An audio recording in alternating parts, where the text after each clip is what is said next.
목사입니다. 우리 주사부 안성희 소장님 나와 계십니다. 네. 오늘 그 말씀하실 제목이 갑상선 질환, 알코올과 그 상관관계인데요. 저도 이게 갑상선 항진증을 좀 알았거든요, 오랫동안.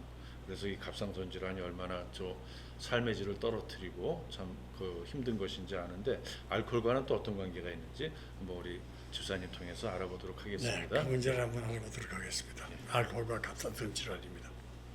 갑상선은 후두 뒷머리입니다. 바로 밑 기관의 뒤편 안쪽에 있는 적황색 복숭아씨 모양의 내부비선으로 특유의 갑상선 호르몬을 분비합니다. 이 갑상선에서 분비되는 강력한 호르몬은 단백질, 탄수화물, 지방, 무기질 등의 대사를 촉진시키며 혈액 속의 당분을 증가시킬 뿐만 아니라 성기능과도 밀접한 관계를 갖고 있습니다. 그러므로 뇌하수체 호르몬이 생식 호르몬이라면 갑상선 호르몬은 대사 호르몬이라 불려져야 할 것입니다. 이 갑상선 호르몬이 부족해지면 크레틴병으로 발전을 합니다. 이 병은 정신적, 육체적 발육이 늦어짐과 동시에 백시 비슷한 증상을 보이게 되며 골 발육이 지연되어 성인이 되어도 그 골격은 어린아이의 뼈를 방불케 합니다. 또한 단백질과 탄수화물의 대사가 정상인에 비해서 20 내지 30%밖에 안 되므로 피부는 건조해지고 몰골이 흉해지며 마치 늙은이 피부처럼 살가죽이 주름서기가 됩니다. 우리가 주위에서 나이에 비해서 건늙어 보이는 사람들 있잖아요. 아마 이런 문제일 겁니다. 이와 반대로 갑상선 호르몬이 너무 많이 분비되면 안구돌출, 즉 눈알이 튀어나오는 게 아니라 눈이 튀어나오는 개구리 눈처럼 튀어나오는 안구돌출, 즉 눈알이 튀어나오고 맥박이 빨라지며 목 앞부분이 어린아이 주먹만큼 앞으로 튀어나오고 피부의 색깔이 검어지며 아무리 많이 먹어도 체중이 늘지 않습니다. 갑상선은 우리에게 잘 알려지지 않은 내분비 기관의 하나지만 이렇게 우리 인체의 중요한 기능을 담당하고 있습니다. 이처럼 신체의 대사를 조절하는 갑상선 호르몬으로는 크게 두 가지를 들 수 있습니다.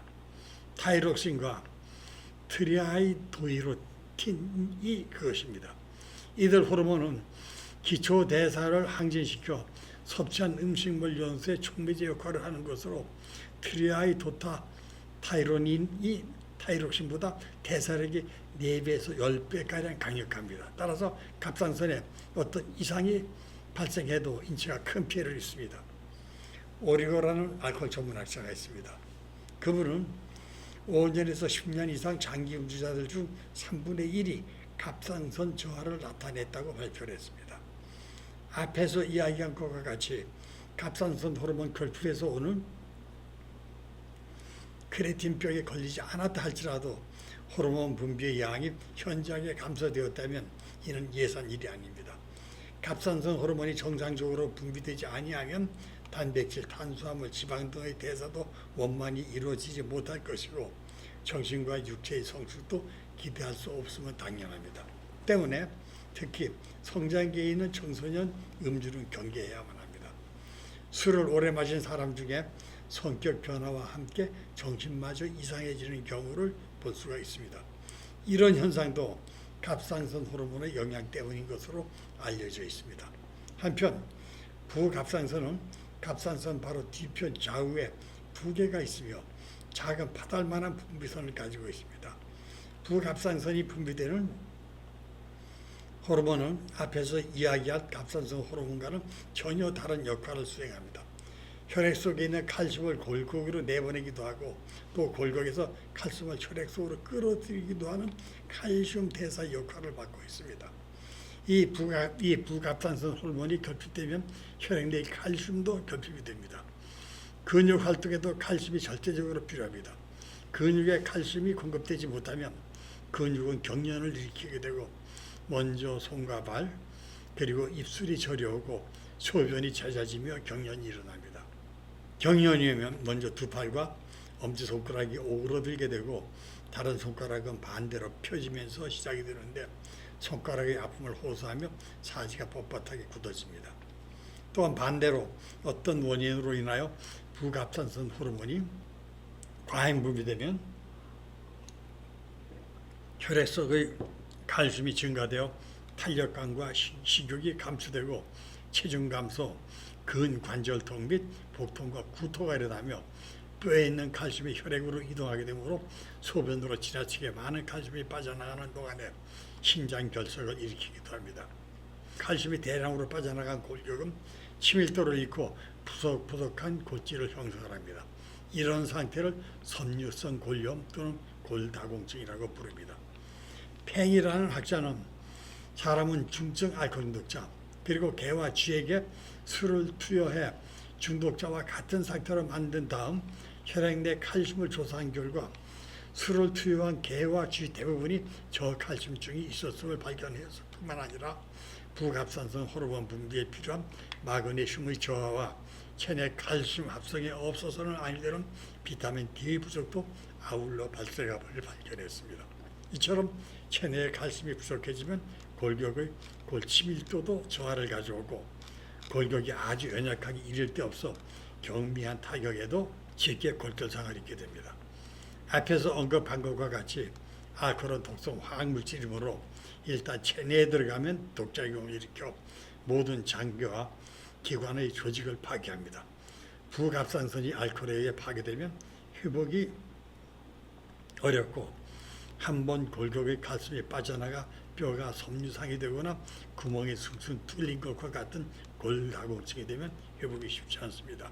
특히 강경변증 환자나 알코올 중독자의 대퇴골에 이런 증상이 많이 발생합니다. 여성에게 갱년기는 호르몬 분비 이상을 초래하는 시기로서 폐경기와 더불어 불안, 초조, 흥분 등 정신적 동요가 일어나게 되면 이것을 진정시키기 위해 술잔에 입을 대기 시작을 합니다. 처음에는 증상을 진정시켜 보려고 음주를 시작한 것이 시간이 경과됨에 따라 습관성 알코올 섭취자로 변하고 더 나아가 알코올 의존자로 전락을 하게 됩니다. 이런 상태가 되면 알코올 중독증에서 보는 금단 증상이 나타납니다. 그리고 간장, 췌장, 갑상선, 부갑산선도 손상을 입어 칼슘 대사에 이상이 발생합니다. 가장 중요한 것은 부갑산선 기능 항진이나 저하에서 오는 혈액 내의 칼슘의 변화입니다. 사람의 최근 건강한 상태에서 약한 알칼리성 혈액을 나타내는 것이 원칙입니다. 그러나 신체 질병이 있을 경우 혈액을 비롯한 모든 체액은 산성으로 변합니다. 그러므로 체액이 항상 알칼리성을 유지하기 위해서는 알코올을 비롯한 산성 음식을 피하고 알칼리성 음식을 섭취하도록 노력을 해야 합니다. 체액이 산성이냐 혹은 알칼리성이냐를 결정하는 것은 체액 속에 함유되어 있는 칼슘 이온에 의하여 결정이 됩니다. 예를 들어 알코올을 장기간 마시거나 폭음을 하게 되면 부갑산성 기능 저하가 일어날 수 있고 호르몬 분비 감소에 따라 혈액 속에 칼슘이 감소되어 산성으로 이루어지는 산혈증을 발생시킬 수 있습니다. 여기서 알아둘 점은 알코올 중독자들이 하는 이야기입니다. 그들은 피가 술을 부른다고 말합니다. 피가 술을 부르는데 어찌 안 마실 수 있겠느냐고 자신의 음주를 정당화합니다. 이것이 무슨 이야기인가 알아봅시다. 우리 혈액은 태어날 때 약한 알칼리성 혈액을 갖고 태어납니다. 그 이유는 혈액의 오염을 방지하기 위해서입니다. 냉장고가 없던 시절 음식물을 오래 저장하는 방법은 소금에 절이는 염장법, 식초에 담그는 법, 술에 담그는 법 등을 사용했습니다. 그렇게 오염을 방지하기 위하여 알칼리성 혈액을 갖고 태어난 사람이 술을 마시는 동안 알칼리성에서 산성으로 변합니다. 그것은 알코올이 분해 과정에서 아세트산으로 변하기 때문입니다. 이 아세트산은 식초산으로 이름 그대로 산성 물질입니다. 그렇게 산성으로 변한 혈액을 갖고 있는 알코올 중독자가 술을 마시지 않습니다. 그렇게 되면 그들의 혈액은 중성을 거쳐 알칼리성으로 변해갑니다. 그렇게 산성에서 중성으로 변해갈 때 혈액이 오염될 수 있으므로 오염을 방지하기 위하여 자신도 모르는 사이에 산성 물질인 술을 부른다는 얘기입니다. 이상으로 마치도록 하겠습니다. 예, 갑상선의 기능이 보통 뭐 다른 장기에 비해서 결코 가볍지 않은 것 같은데 갑상선을 잘 보호할 수 있도록 우리 술도 잘 이렇게 늘 하는 얘기지만 잘 절주해서 갑상선을 잘 지키시기 바랍니다. 오늘 말씀 여기까지 듣겠습니다. 감사합니다. 네, 감사합니다. 마치겠습니다.